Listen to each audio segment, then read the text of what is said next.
네, 이번 시간에는요. 이번 시간에는 PCA의 응용 중에서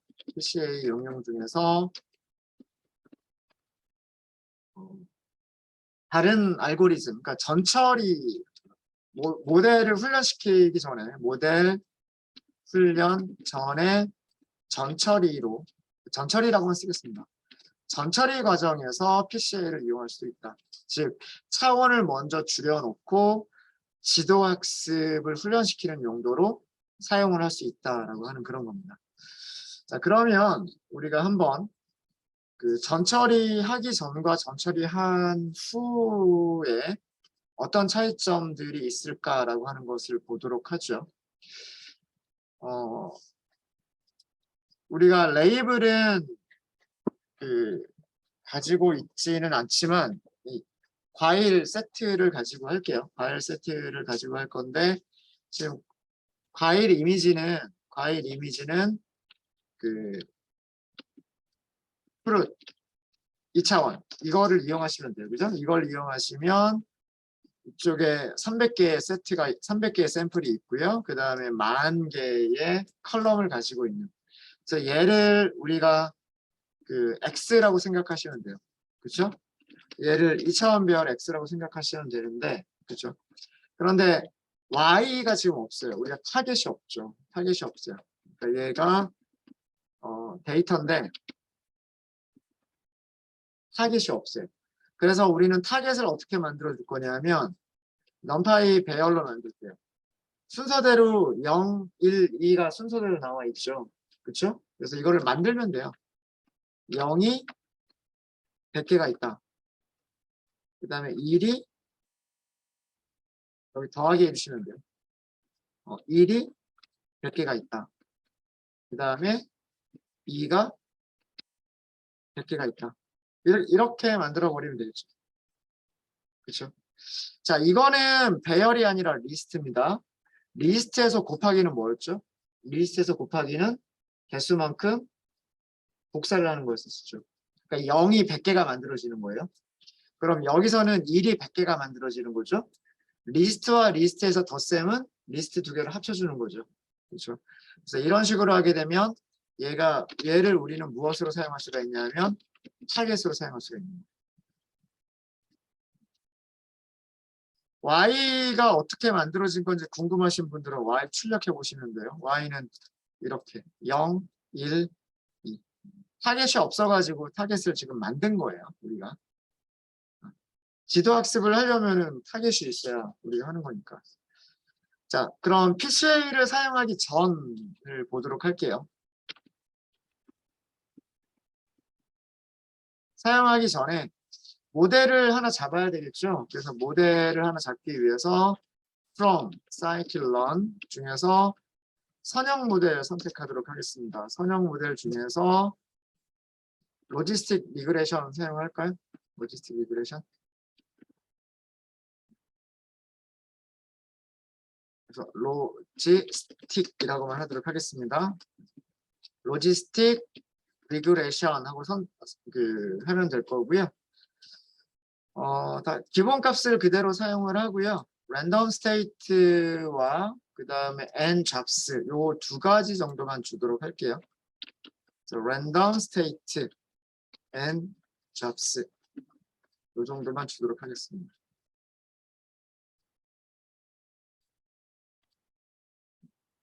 훈련세 테스트셋 나누지 말고요. 그냥 요거 가지고서 그냥 교차 검증 그냥 바로 할게요. 교차 검증 하려면 하나가 더 있어야 될 거예요.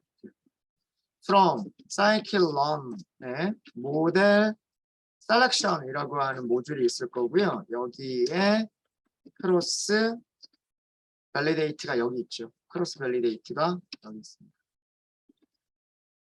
그럼 교차 검증 하려고 하는 거예요. 교차 검증. 네, 교차 검증 한번 해보도록 하겠습니다. 크로스 밸리데이트 이렇게 하시고요. 에스티메이터에는 로지스틱 넘기시면 되고요. 그 다음에 X 순서대로 X, Y 이렇게 넘기시면 되죠. 그렇죠? 여기서도 그 교차 검증 이거를 따로 주지 않으면 20%를 사용하게끔, 그러니까 5폴드죠. 5폴드를 사용하게끔 되어 있고요. n잡스가 있네요. 그럼 여기서도 n 잡스 마이너스 1 이렇게 하도록 하고요. 버버스 필요 없고 트레인 스코어도 같이 보도록 할게요. 트레인 스코어와 테스트 스코어 같이 보도록 하겠습니다. 그러면 여기서 무엇을 더 주시면 되냐면 return train score 이거를 true로 주시면 돼요. 이 정도만 있으면 될 것 같아요. 랜덤 스테이트는 따로 없을 것 같고요. 자, 이렇게 해서 크로스 밸리드 잠깐만요. x, y, x는 x라고 해야 되겠죠. x는 x라고 해야 되고 y는 y 이렇게 하셔야 돼요. 전부 다 그 키워드 방식으로 전달을 하셔야 됩니다.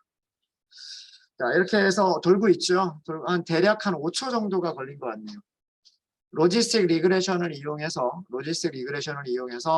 300개의 샘플을 차원 축소를 하지 않은 상태에서 크로스 밸리데이트 하는데 약 5초 정도. 여기 시간을 보시면은요. 대략 한 5초 정도의 시간이 걸렸죠. 그렇죠? 자, 그러면 얼마나 과대적 합이 있느냐? 뭐 이런 거 한번 보죠.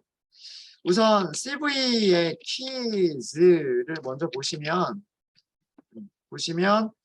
fit time, score time, test score, train score 얘네들이 있어요. 그죠? 훈련시키는데 시간이 얼마나 걸렸느냐라고 하는 것들이 있어요. 5fold 5번 훈련을 할 거죠. 그렇죠? 5번 훈련하는데 그 시간이 얼마씩 걸렸느냐라고 하는 게 있고요. 이것도 한번 볼까요? 넘파이 점 평균으로 해볼까요? 평균? 아마 5개가 나올 거예요. 그죠? 크로스 밸리데이션, fit time 이렇게 하시면 5폴드 각각 하는데 하나당 평균적으로 한 1.4초씩 걸렸네요. 그래서 요거 5번 하니까 대략 5초에서 6초 뭐 요 정도 시간이 걸린 거예요. 크로스 밸리데이션 하는데 평균적으로 1.4초 정도가 걸린 것 같고요. 자, 그 다음에 훈련셋 점수 평균 내볼까요? 넘파이 점 민, 크로스 밸리데이션, 트레인 스코어를 보시면 100% 정확하게 맞추고 있군요. 네. 테스트는 어떻게 되는지 보겠습니다.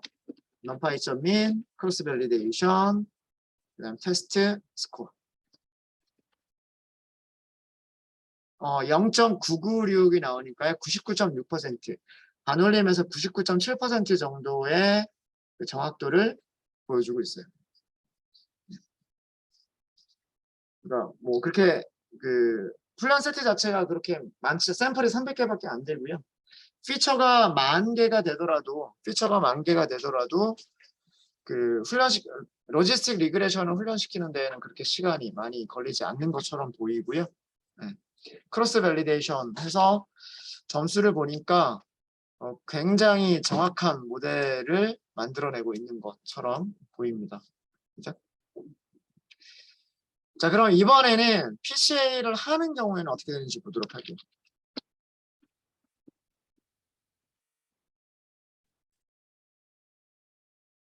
PCA 사용 후, 적용 후라고 할까요? 적용 후.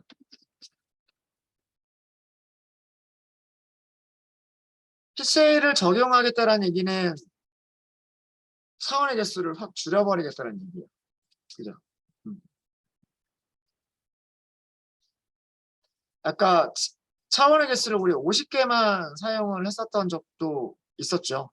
그죠? 그걸 한번 해볼게요. 자, 그러면 PCA를 우선 먼저 생성을 해야 될 거예요. PCA를 생성을 하면서 컴포넌츠 개수를 결정을 해야 되는데 만약에 이게 몇 개를 결정해야 될지를 모르겠다라고 하시면 아까처럼 그 아무것도 세팅하지 않은 상태에서 PCA를 먼저 해보고 그래프 그려보고서 그 엘보가 나타나는 그 위치를 찾아보시면 돼요. 그 그림 아까 우리 찾았던 그림 한번 다시 보여드리면 네, 이 그림이었을 겁니다. 이 그림이 뭐였었냐면 어떻게 그린 거였었냐면 아무런 아규먼트 없이 모든 것을 디폴트 값으로 해서 주성분 PCA를 생성을 하고요. 그 다음에 2차원 데이터 넣어서 주성분 분석을 하고요. 그런 다음에 컴포넌트를 찾은 게 300개까지를 찾았어요.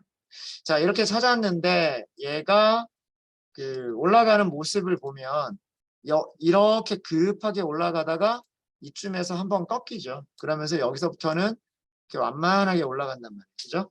그래서 대략 요 정도 엘보가 나타나는 위치에서 주성분을 사용하셔도 괜찮고요. 아니면 95% 위치가 어딘지를 찾아보고서 그거를 사용하셔도 괜찮아요. 그래서 아예 그 95%라고 설정을 해버리셔도 괜찮고 아니면 나는 95%보다 조금 덜 쓰겠다 이럴 수도 있잖아요. 뭐 90%까지만 쓰겠다 이럴 수도 있잖아요. 그래서 여기를 저는 50개 아까 꺾이는 부분이 50개 정도에서 나타났던 것 같아요. 그래서 PCA를 이렇게 만들고요. PCA 객체를 만드신 다음에 얘를 훈련을 시킵니다. 어디에다가 훈련 세트에다가 훈련을 시켜요. 훈련을 시킨 fit transform까지 할까요? 그래서 아예 한꺼번에 x PCA 이렇게 해가지고 fit transform으로 해버릴게요. 이렇게 하게 되면 원래 x의 쉐입은 샘플 300개, 피처가 10,000개였었는데 PCA가 수행되고 나면 쉐입을 보셔야 되는데 샘플의 개수는 그대로 있지만 피처의 개수가 줄어들었죠. 그죠? 피처의 개수가 10,000개에서 50개로 줄어들었어요. 그럼 훈련하는데도 시간이 훨씬 적게 들지 않을까? 뭐 이런 얘기죠. 자, 이제 우리는 로지스틱 리그레션을 얘를 가지고 하시면 되는 겁니다. 얘를 가지고. 자, 로지스틱 리그레션을 아예 그 크로스 밸리데이션 할 때 직접 생성을 해버릴게요.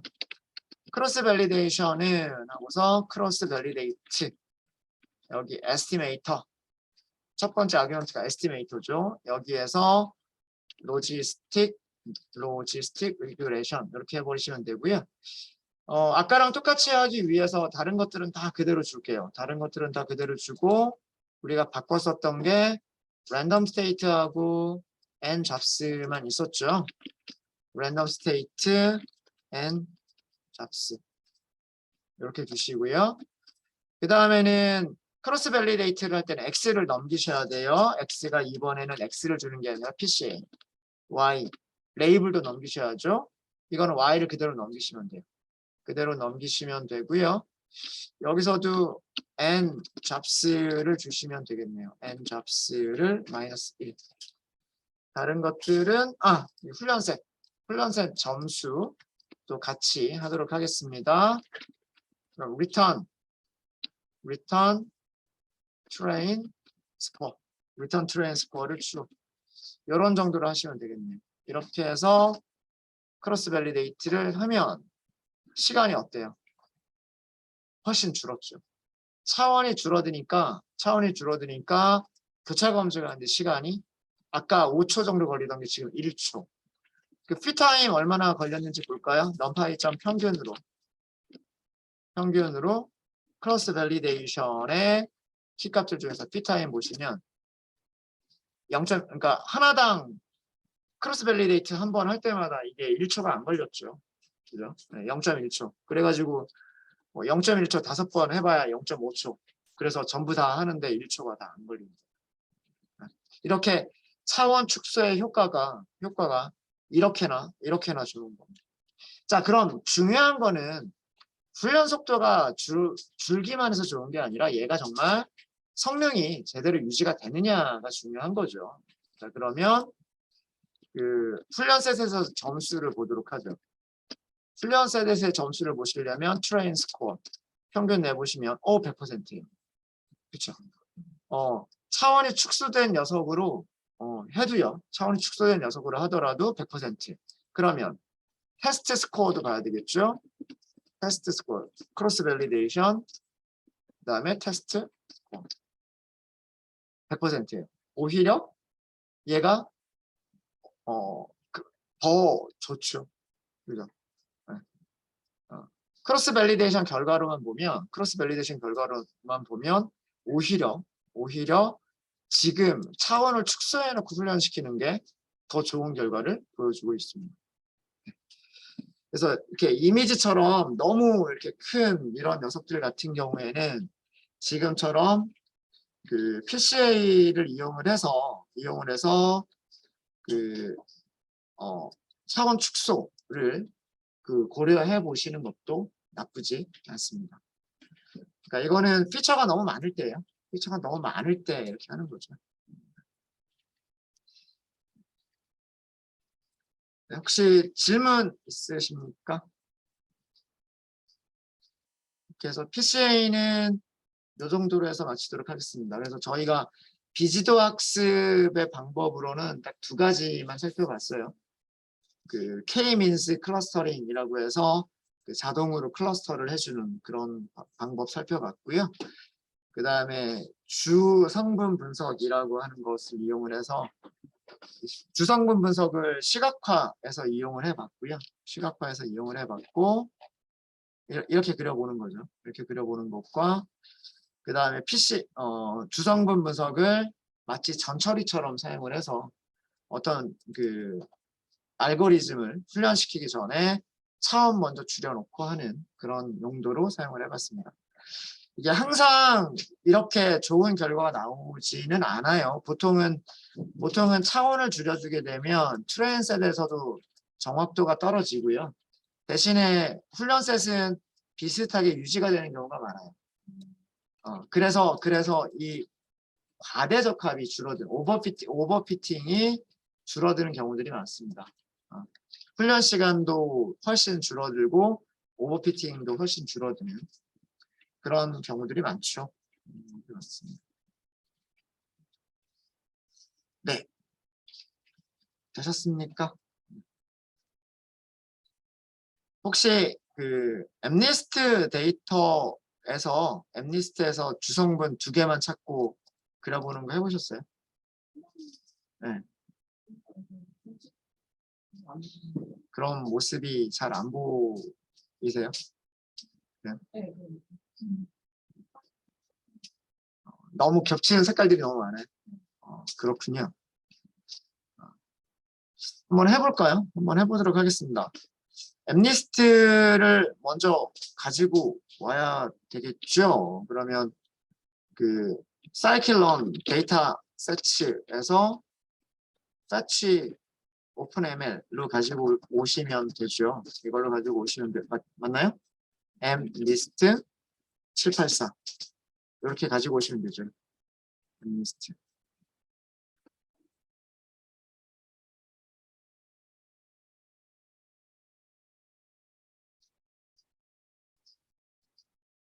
데이터 프레임 빼버릴 걸 그랬다.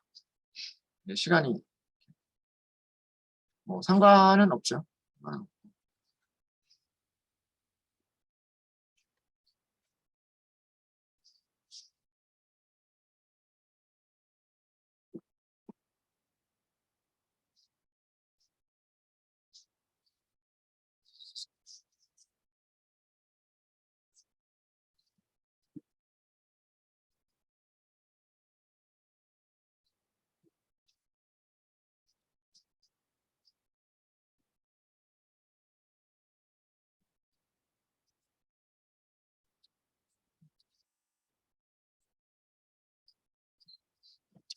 혹시 설명된 분산 비율 찾아보셨어요? 축 2개만 했을 때 몇 %까지 설명이 되는지.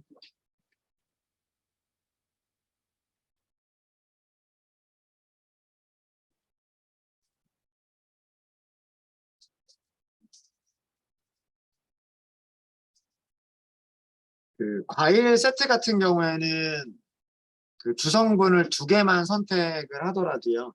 대략 한 50% 정도는 설명이 되거든요. 한번 보죠. X를 m리스트의 데이터라고 가지고 오시면 되죠. 근데 이게 아마 제 기억이 맞다면 데이터 프레임이었던 걸로 기억을 하고요. 그래서 values를 하시면 될 것 같고, 그쵸? 맞죠? 네. 복사까지 할게요. 복사 이렇게 하고 y는 m리스트 여기서는 타겟을 하시면 될 거고요. values copy. 이렇게 하시면 shape 한번 볼까요? x.shape 보시 y.shape 7만 개의 데이터가 있었죠. 7만 개의 데이터. 그 다음에 컬럼 개수는 784개. 여기는 7만 개. 그러니까 우리는 이거 레이블 모른다고 생각하고요. X만 가지고서 PCA를 진행을 하시면 되는 거예요. 그죠? 자, 그러면 PCA를 생성을 해보죠. PCA. 이렇게 하시고서 컴포넌트 개수를 2개만 해보도록 하겠습니다. 네, 생성을 하고요. PCA를 어디에다 피팅을 시키시면 되냐면 여기 X에다 피팅을 시키시면 돼요. 이렇게 해서 피팅을 시키시면 되고 주성분 2개를 찾을 겁니다. 자, 이렇게 찾았고요. 그러면 찾은 거에서 컴포넌트가 컴포넌트 explained variance 설명된 분산 이거를 한번 보시면 34 분산 비율로 볼게요. 분산 비율로 레이쇼로 보시면 몇 퍼센트 설명이 안 돼요. 그죠? 9%, 7% 그래서 2개를 합쳐봐도 대략 16% 정도밖에 안 되죠. 그래가지고 얘네들이 거의 이게 잘 안 보이는 거예요. 위쪽에서 우리가 했었을 때에는 이 컴포넌트 2개짜리를 보면 여기서는 출력한 건 없지만 아마 위쪽에 50개를 할 때 한 게 있었을 거예요. 얘가 아마 설명된 분산 비율을 할 때 PCA를 어떻게 생성을 했었던 거냐면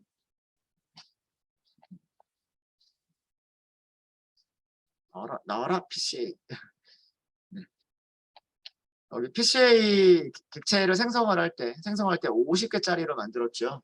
50개짜리로 만든 다음에 여기에서 설명된 분산이라고 하는 걸 봤어요.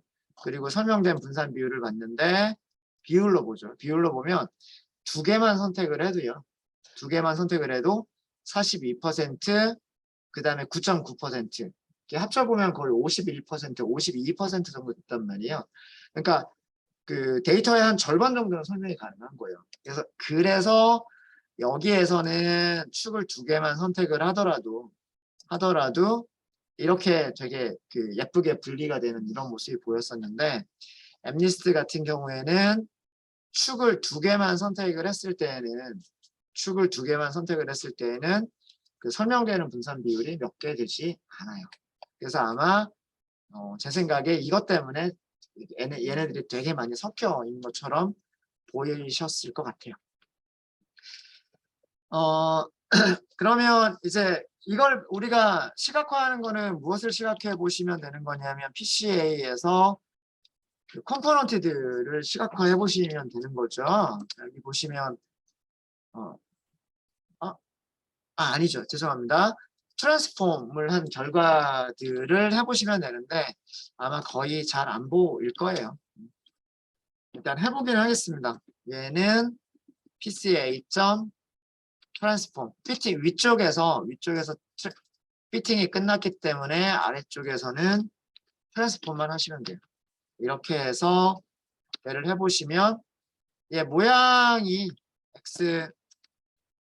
PCA의 모양을 보시면 쉐입을 보죠. 쉐입. 7만 개고요. 7만 개가 있고 그 다음에 컬럼이 딱 2개가 있어요. 그래서 요거를 그려보시면 되는데 이런 식으로 포문을 써보시면 되지 않겠나라는 생각이 있어요. for, and, in, numpy.unique, 그 다음에 y 이렇게 해서 나눠서 그리시면 될 것 같고 plt.scatter로 그리시면 될 것 같고요. x, PCA에서 로우는 전체를 선택하고 0번째 컬럼을 선택하시면 되고요. 그 다음에 x 마찬가지로 PCA에서 이렇게 선택하시면 될 것 같고요. 투명도를 좀 작게 주도록 하겠습니다. 0.3 정도로 주고 레이블 포매티드 스트링으로 해서 여기를 n 이렇게 주시면 될 것 같고요. 그럼 10개가 찍히겠죠. 이렇게 해서 plt.legend 그려보시고 plt.show를 해보시면 그리기는 그릴 텐데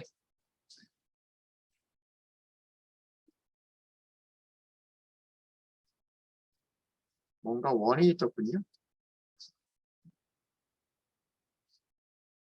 아, 죄송합니다. 제가 요거 잘못했죠. 여기 전체들 다 선택하는 게 아니죠. 그렇죠? 전체를 다 선택하는 게 아니라 어떻게 여기를 이걸 해야 되죠. y equal n 이건 없는 거죠. 행을 따로따로 그릴 건데 그걸 제가 지금 안 했네요. 이렇게 하셔야 되는데 그래야 0인 녀석들, 1인 녀석들 따로 그리게 되겠죠. 요렇게 그리셔야 되는데 제가 좀 잘못했습니다.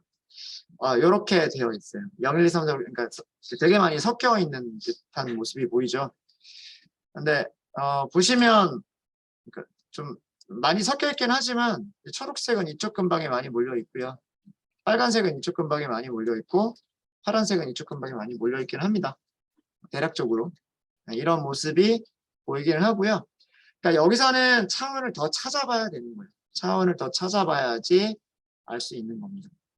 그래도 뭐 이런 정도로 보실 수 있을 것 같아요. 이런 정도.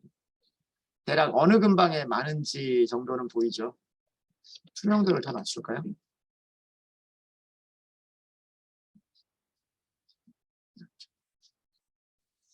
보면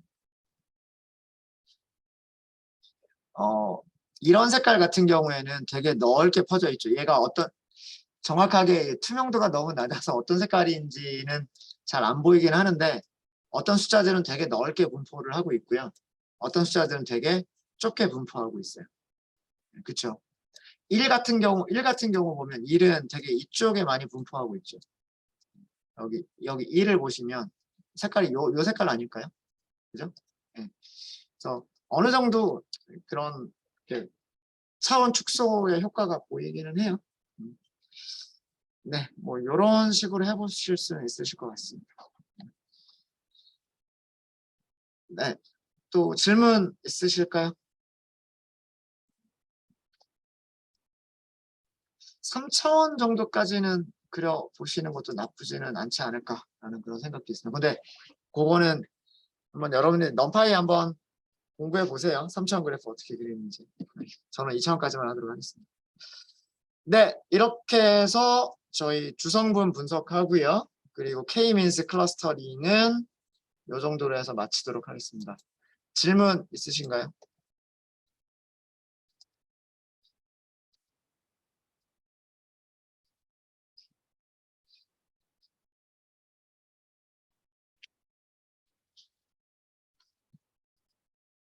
네, 질문 없으시면 이번 시간에는 간단하게 인공신경망이라고 하는 것을 소개를 해 드리도록 하겠습니다.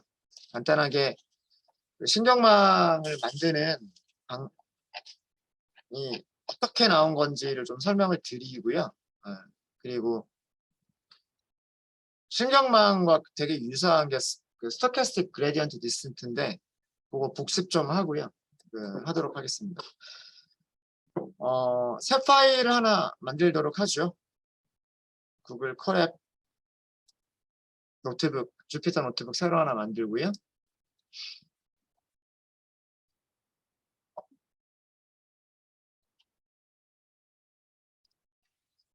머신러닝 15번째고요.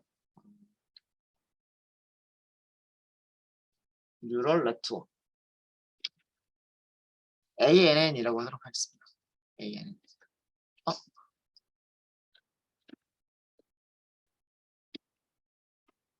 일단 연결을 먼저 할게요. 연결을 먼저 하고 저 ANN이라고 하는 게 뭔지 그 약자를 써드리면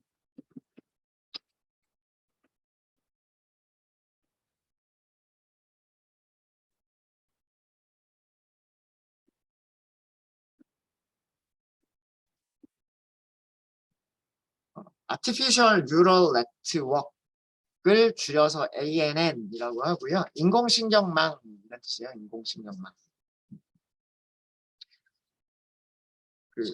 그림 하나 보여드릴까요? 구글에서 되게 뉴럴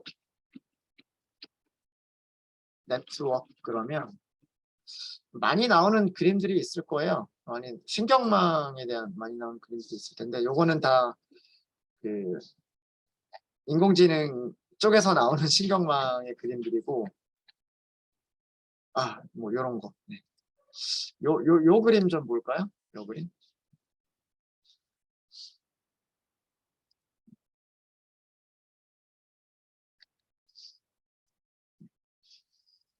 어, 뭐 저는 생물이 전공이 아니어서 이런 건 잘 모르겠는데 우리 뇌세포 속에 있는 신경망이 이렇게 돼 있다라고 하더라고요. 네, 뭐 세포 핵이 있고 뭐 내가 봤었던 소마라고 하는 게 있네요. 뭐 이런 게 있고 뭐 이런 게 있대요. 네, 이런 게 있대요. 뭐 우리말로는 뭐 세포 핵, 뭐 그다음에 뭐 축삭 돌기, 뭐 무슨 뭐 어쩌고 저쩌고 뭐 이렇게 얘기를 하는데 얘네들이 계속해서 우리 뇌세포들이 이런 녀석들이 이렇게 가지들이 이렇게 있으면서 여기에 또 다른 신경세포가 또 이렇게 해서 이쪽에서 또 연결이 되고 이쪽으로 연결이 되고 굉장히 복잡한 형태로 이렇게 연결이 된다라고 하더라고요. 그래서 그런 것들이 모여가지고 정기적인 신호가 이렇게 흐르면서 우리가 사고를 하는 그런 체계라고 해요. 이거를 컴퓨터 사이언스에서 응용을 한 게 이거를 흉내내서 모델링을 한 게 인공신경망이에요. 어떤 데이터들이 들어옵니다.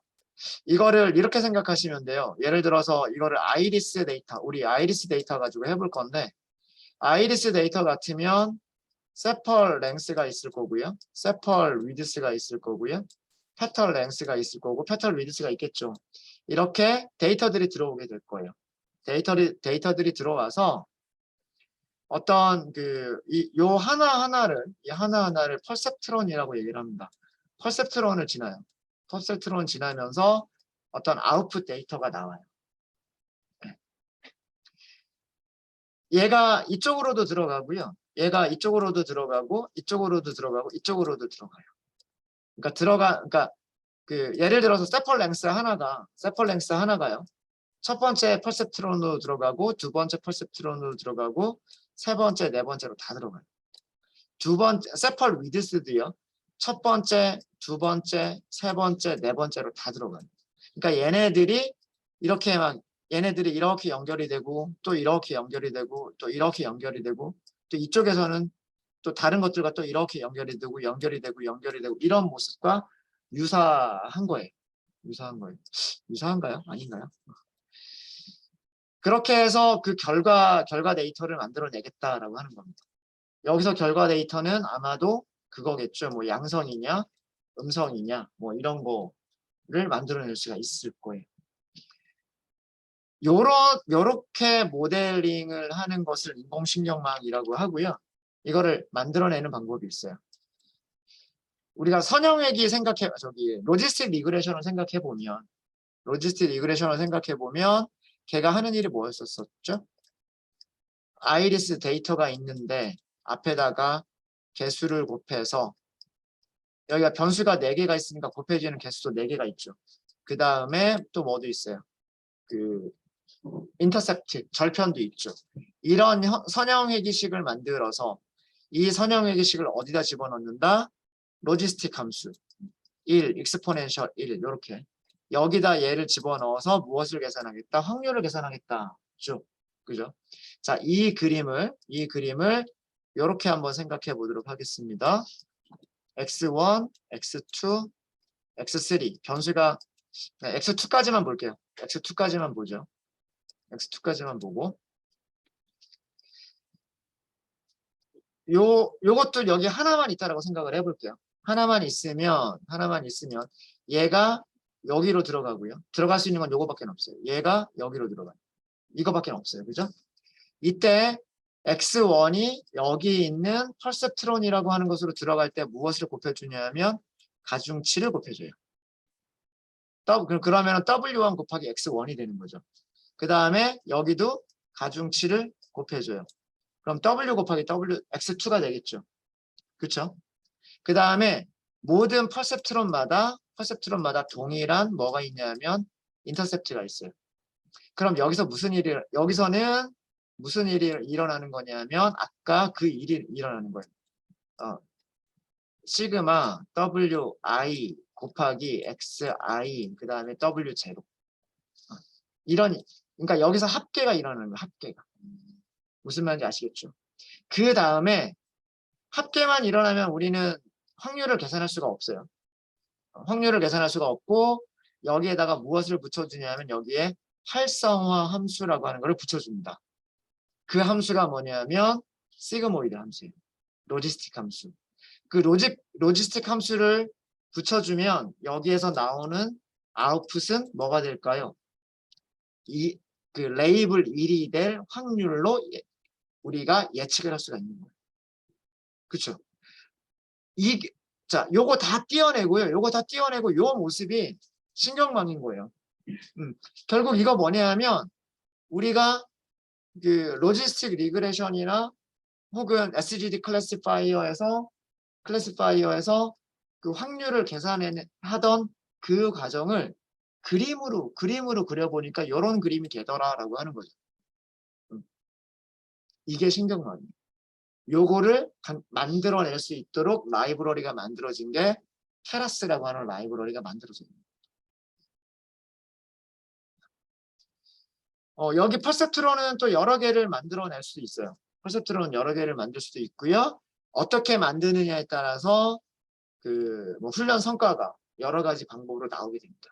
그래서 오늘은 아마 여러분들 교재에는 뭐 엠니스트 데이터 가지고서 바로 신경망을 만들고 이렇게 들어갔는데 조금 우리가 좀 쉽게 생각을 하기 위해서 아이리스 데이터를 가지고서요. 이진 분류 문제하고 그 다음에 아이리스 데이터를 다중 클래스 분류 요 두 가지를 신경망과 그 다음에 스토캐스틱 그레디언트 디센트 클래시파이어 요 두 가지를 비교해서 한번 설명을 드리도록 할게요. 네, 네, 자 그러면 첫 번째 필요한 것들을 먼저 임포트를 먼저 해보도록 할게요. 필요한 것들.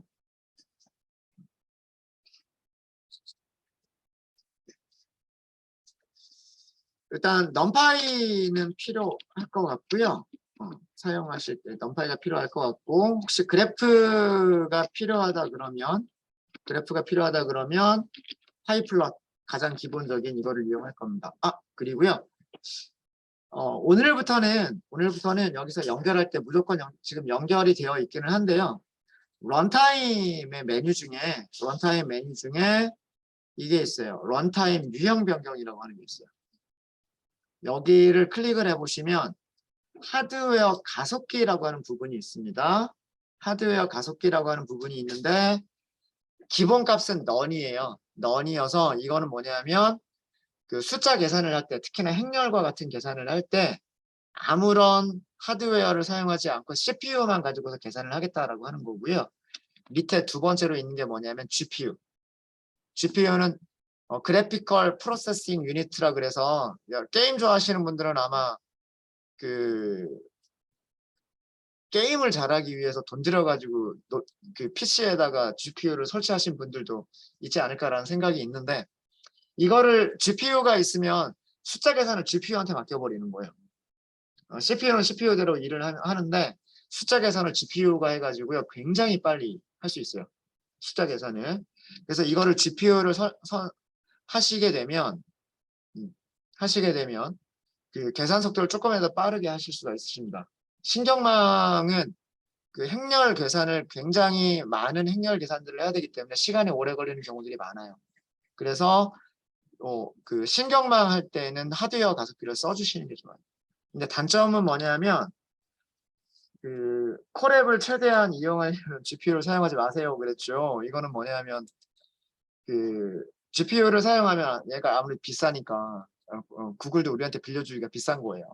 그래서 그 여러분들 콜앱 켜놓고 점심시간 갔다 오면 다시 연결할까요? 뭐 이렇게 돼 있잖아요. 그 시간이 더 짧아져요. 예, 그러니까 놀고 있는 시간이 짧은 더 짧아요. 그래서 더 빨리 끊어버립니다. 근데 뭐 다시 연결하면 되고 뭐 그러니까 그래서 일단 뭐 요거는 일단 이렇게 GPU를 이용하도록 할게요. 그러면 아예 여기서 새로 할당을 받아요. 런타임의 유형을 변경을 하게 되면 여기서 새로 할당을 받습니다. 새로 할당을 받아요. 여기 보면 백엔드 GPU 이렇게 설명이 되어 있죠. 보시면 백엔드 GPU 사용한다고. 그래서 만약에 이 콜앱도 여기 아까 보시면 아시겠지만 그 프로 버전으로 업그레이드 하세요라고 뭐 이렇게 되어 있잖아요. 이게 돈 내고 구독하라는 거예요. 구독하면 GPU 사용 시간도 더 이렇게 늘릴 수가 있고요. 그리고 동시에 파일 열어서 할 수 있는 것도 되게 더 많아지고 뭐 그렇습니다. 근데 저희는 뭐 무료 버전만 사용해도 충분하고요. 그다음에 참고로 여기 TPU라고 하는 게 있는데 TPU는 텐서 프로세싱 유닛이에요. 그러니까 TPU는 오로지 머신러닝 전용의 GPU라고 생각하시면 돼요. 그리고 TPU는 누가 설계한 거냐면 구글이 설계를 한 겁니다. 구글이 설계를 한 거고 아마 상용 버전이 나와 있는지는 모르겠어요. 구글에서는 시제품들을 자기네 서버에다 설치를 해서 사용은 하고 있는데 이게 일반 사용자들한테까지 판매가 되는지는 모르겠습니다. 저희는 그냥 일단은 GPU를 사용하도록 하고요. 그 다음에 우선 scikit-learn하고 keras 두 가지를 비교를 할 거고요. from scikit-learn에서 import 우선 데이터셋 몇 가지 데이터셋들을 가지고 올 수가 있어야 되니까 그 다음에 모델 훈련을 시킬 겁니다. scikit-learn import sgd classifier 죄송합니다. 모듈 이름이 있어야죠. 리니어 모델이라고 모듈 이름이 있어야 되고요. import sgd 사용하도록 하겠습니다. 사용하고요.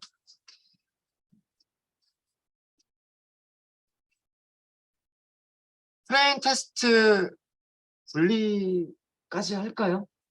트레인 테스트 분리까지 하죠. from scikit-learn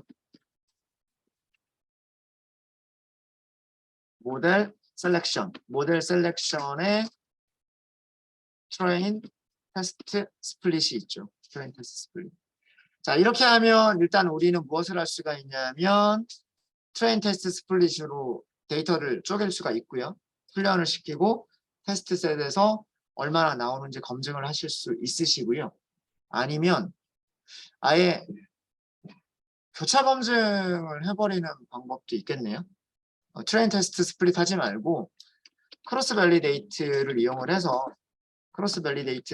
교차 검증을 해버리는 방법도 있을 것 같습니다. 뭐 어떤 거를 사용할지는 모르니까 일단은 둘 다 넣어보고요. 자, 그 다음에 여기까지는 scikit-learn이었었고 여기까지는 scikit-learn이었었고요. 지금부터는 텐서플로우와 keras 인데요. 일단 역사적인 것부터 먼저 말씀을 드리면요. 텐서플로우라고 하는 것은 텐서를 계산하기 위한 라이브러리예요. 라이브러리고 텐서는 다차원 배열이라고 생각하시면 됩니다. 1차원 배열, 그 다음에 2차원 배열, 그 다음에 3차원 배열은 3차원 배열까지는 뭐 어떻게 생각해 볼 수 있죠. 뭐 요렇게 생겼다. 그죠? 4차원 배열은 이런 3차원 배열이 여러 개 있는 거. 4차원 배열은 3차원 배열이 여러 개 있는 거. 이렇게 생각하시면 되겠죠. 텐서라고 하는 것은 이런 다차원 배열, n차원 배열을 텐서라고 생각하시면 돼요. 그래서 텐서들의 연산을 빠르게 할 수 있도록 만들어져 있는 그런 라이브러리가 텐서플로우. 텐서플로우는 구글에서 만들었어요.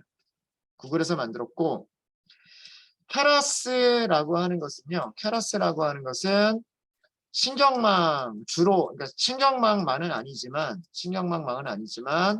주로 신경망을 만들어서 훈련시키고 모델 결과를 만들어내는 그런 라이브러리예요. 근데 신경망을 하려면 행렬 계산을 해야 되잖아요. 행렬 계산을 할 수 있는 거는 케라스가 다른 녀석들의 도움을 받아요. 그게 텐서플로우의 도움을 받았었고요.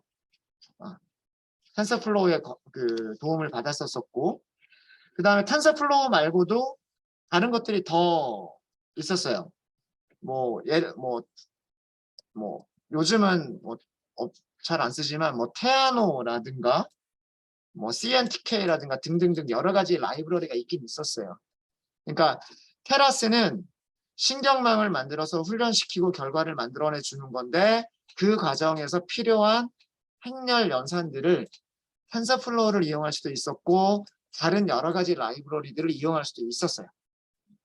그래서 텐서플로우용 케라스가 있었고 어떤 다른 라이브러리용 케라스가 있고 이런 식으로 여러 가지가 있었어요.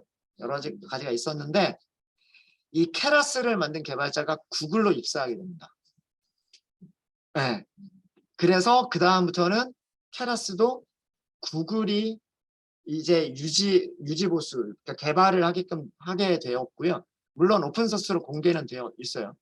구글에서 개발을 하면서 이제 케라스가 텐서플로우의 하위 모듈로 들어가 버렸습니다. 네.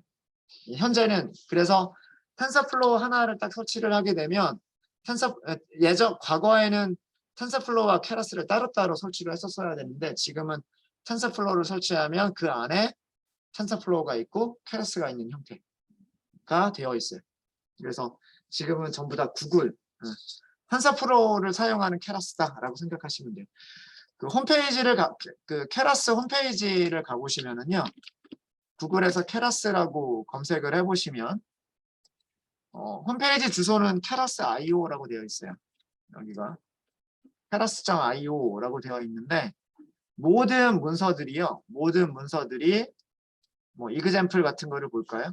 아니면 가이드 이런 식으로 모든 문서들을 보시면 임포트가 어떤 식으로 임포트가 되어 있냐면 텐서플로우에서 케라스 임포트를 하세요. 이렇게 되어 있어요. 그러니까 이제는 케라스가 텐서플로우의 하나의 모듈로 되어버린 그렇게 돼버렸어요. 이렇게. 역사적으로는 그런 거고요. 일단은 텐서플로우만 먼저 임포트를 할 수도 있습니다. 텐서플로우. 보통은 TF라고 별명을 많이 주고요. 그 다음에 텐서플로우에서